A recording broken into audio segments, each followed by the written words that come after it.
The First Row Sports Show. Check us out on Twitter and Facebook. Once again to the sideline. Batted up. Oh, God! Stokely down the sideline. Can they catch him? With your host, Darnell Duff.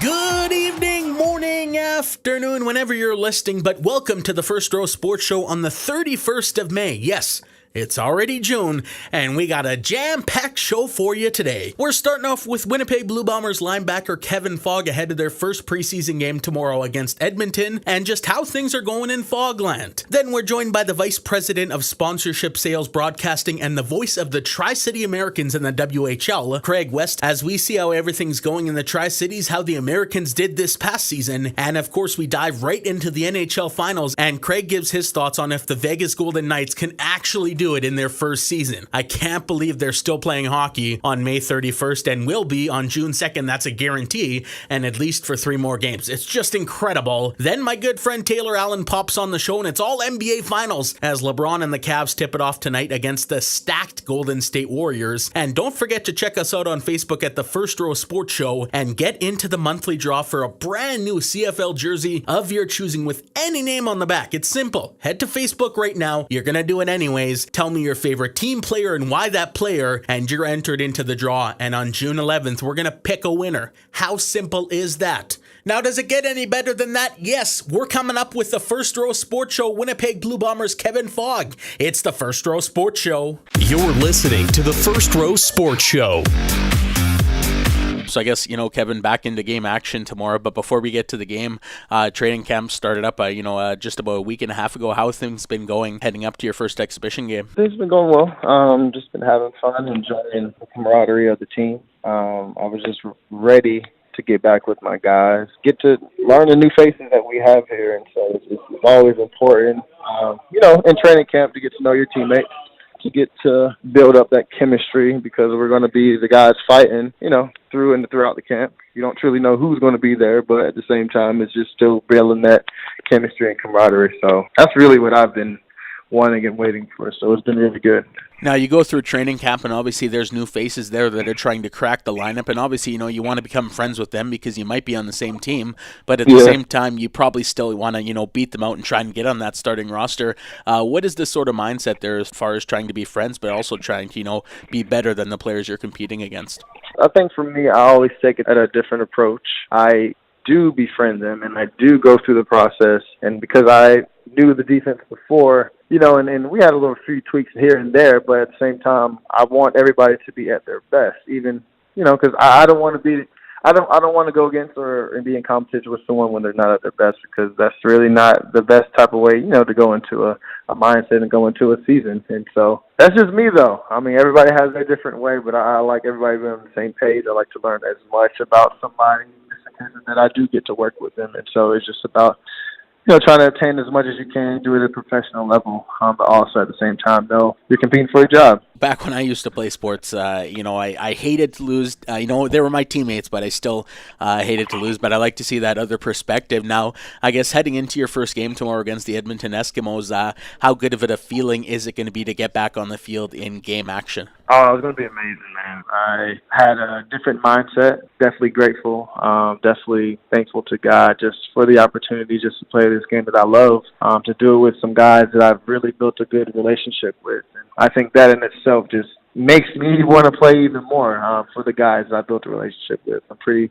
Feel like I'm a very loyal guy, so when it comes down to it, I'm always going to have my guys back. And so when I get a chance to go to battle and to fight with my guys, I've got to make sure that I'm doing my part. Everybody does their part, and, we just be on the same page and just dominate. So that's my mindset going into it, and being around my guys here, that's been their mindset as well. Talk a little bit more about that. When did you realize that, football was the sport you wanted to, try and chase your dream professionally? Were you a young kid? When did you decide you wanted to? Funny thing, I played this little league team for 1 year, and I actually hated it.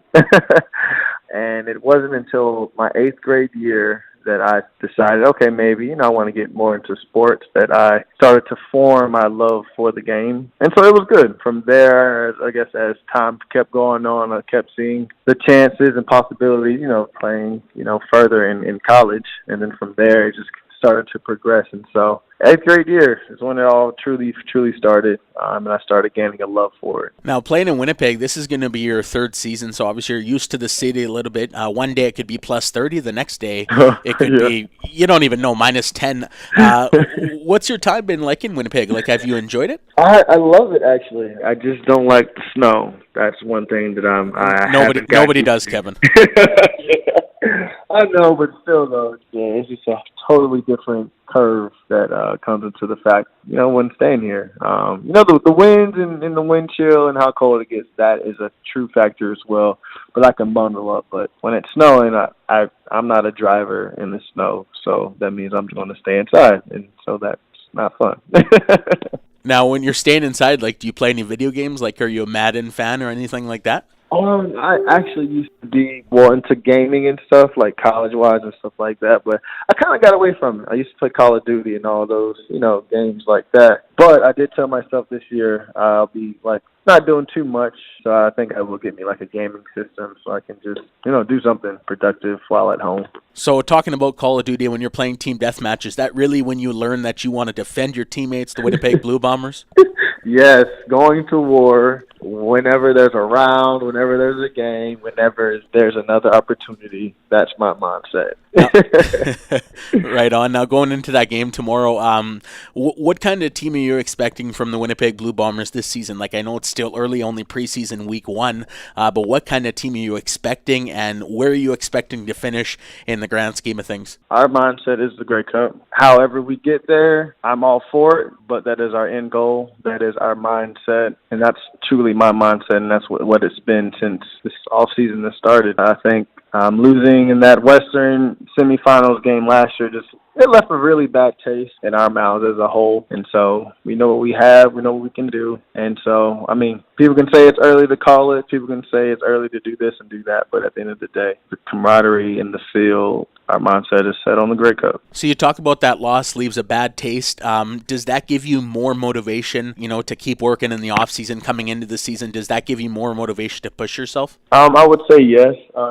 Nobody wants to go home early before getting into the championship game. And then when you know the type of players, the type of guys you have, and the team that you have, and you have that chemistry, you want to get the ring for that guy right next to you. And I feel like, that's what we've done. We've built that type of culture here. And so now what we have to do is go out there, execute, and get it done.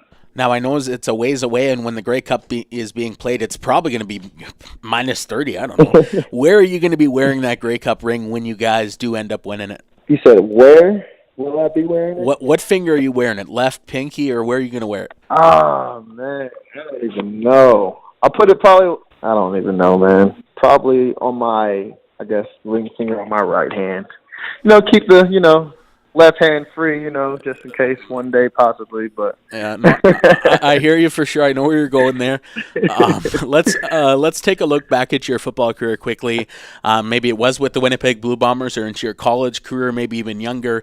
Do you have any favorite moments on the field that you really remember that going forward you'll never forget about? Last year, so the first year, I had all those returns, 4 to be exact, called back.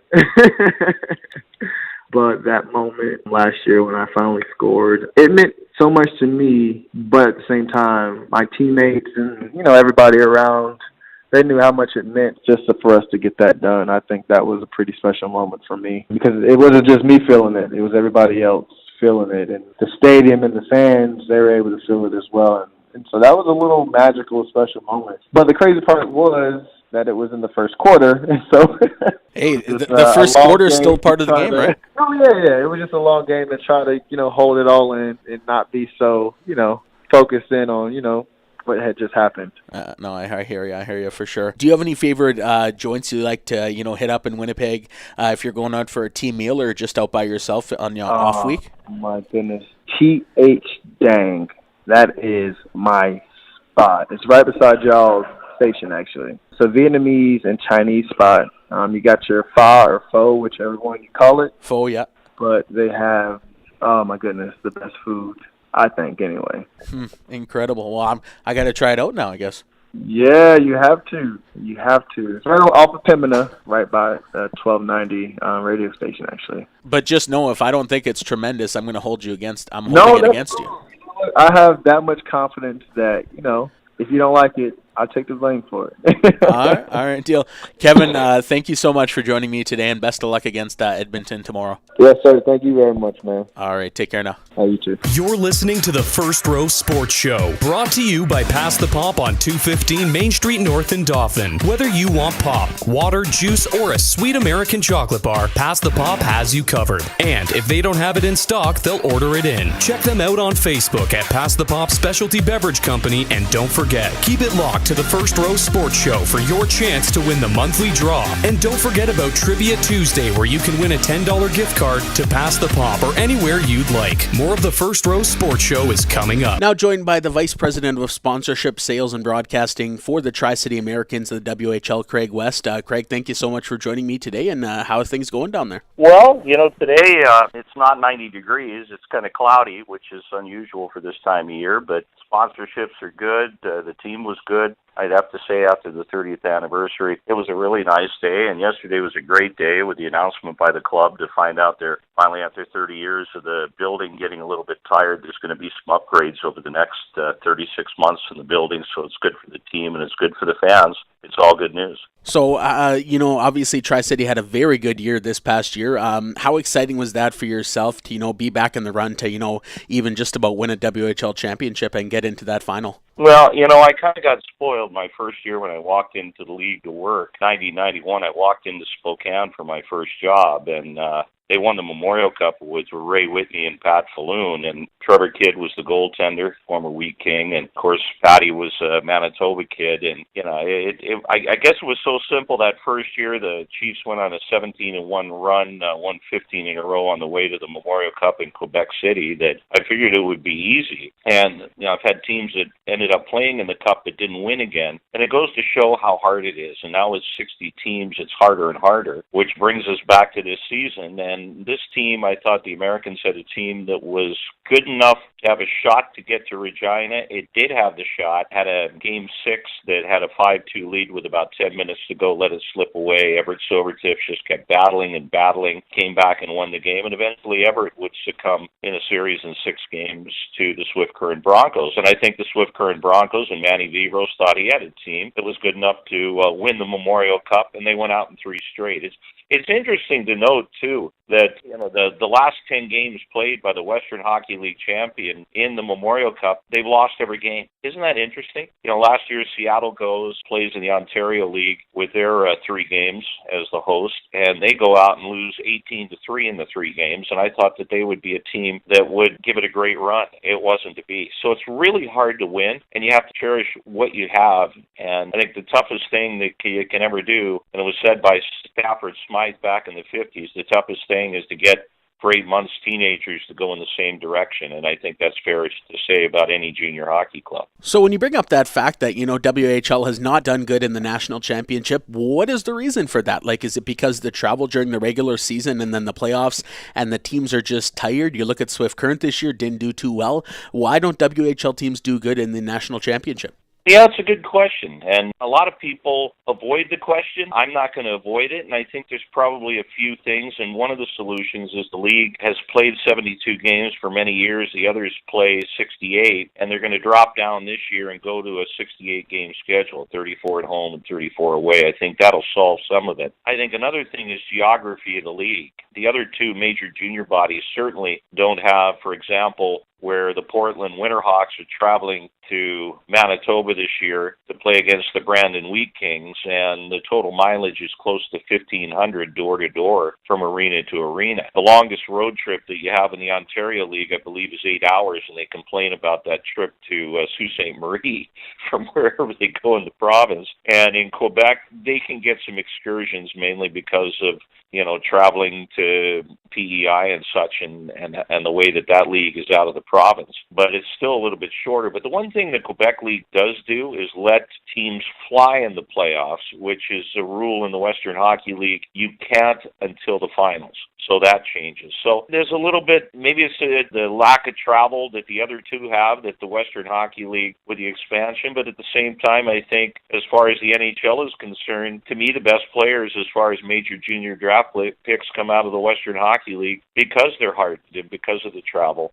And it makes them adjust a little bit better to the rigors of what's going to be ahead of them in the American Hockey League and most certainly in the NHL with the travel. Now, you talk about a guy who is, moving up and he's going to be, in the future AHL, NHL.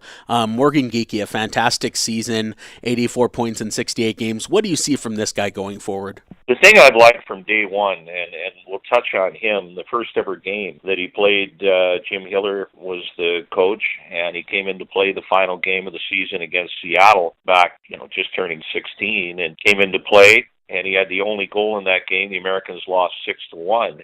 And it was his release. And that was the thing that I liked from the day they drafted him back when he was 15 years old. And, what it did, it told me, his father and I, Craig and I, go back to when we were together in Spokane in 93, 94. And so I'd been through with the family, and I kind of laughed. I said, well, now we've kind of gone full circle. I've been in the league so long, now we're drafting their kids. And, I knew what we were getting because Craig was one of the finest kids to ever come through as a 20-year-old that when Kelly McCrimmon and Tim Speltz made that deal, whenever there was a deal made, we were always getting a quality kid from Kelly, and that's exactly what you got with Morgan. And, for Morgan and his brothers, they're a family that's extremely talented and very good at baseball. And his other two brothers, talented, and they like hockey, but they love baseball. And when Morgan was faced with that challenge, he loved hockey and liked baseball.